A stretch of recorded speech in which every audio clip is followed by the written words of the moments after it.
কি লাভ হলো হায়দ্রাবাদের 255 রান করে আরসিবিকে 256 রান টার্গেট দিয়ে আরসিবিকে 55 রানের বিশাল বড় মার্জিনে হারানোর পরেও টপ 2তে ফিনিশ করতে পারলো না হায়দ্রাবাদ দল। আর আরসিবি 18 পয়েন্টের সাথে টপেই ফিনিশ করলো।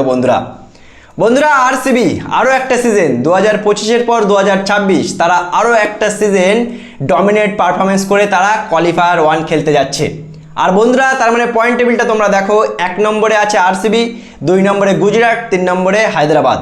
তিনটে টিমেরই কিন্তু 18 পয়েন্ট, কিন্তু নেট রান রেটের দিক থেকে আরসিবি 1 নম্বরে, 2 নম্বরে বন্ধুরা গুজরাট। তার মানে প্রথম কোয়ালিফায়ার ম্যাচ হতে যাচ্ছে আরসিবি বনাম গুজরাটের মধ্যে 26শে মে ধর্মশালাতে।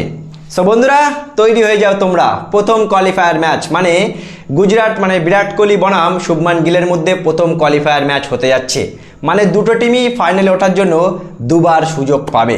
সো বন্ধুরা তোমরা কতটা এক্সাইটেড এই ম্যাচটা নিয়ে, বা তোমরা কি বলবে আজকে হায়দ্রাবাদের ভাগ্যটা কি খারাপ? হায়দ্রাবাদ প্রথম টপ 2তে ফিনিশ করতে পারতো, যদি তারা আরসিবিকে 166 রানের মধ্যে অল আউট করতে পারতো বা আটকাতে পারতো, তাহলে কিন্তু হায়দ্রাবাদ টপ 2তে ফিনিশ করতে পারতো, কিন্তু তারা সেটা পারেনি।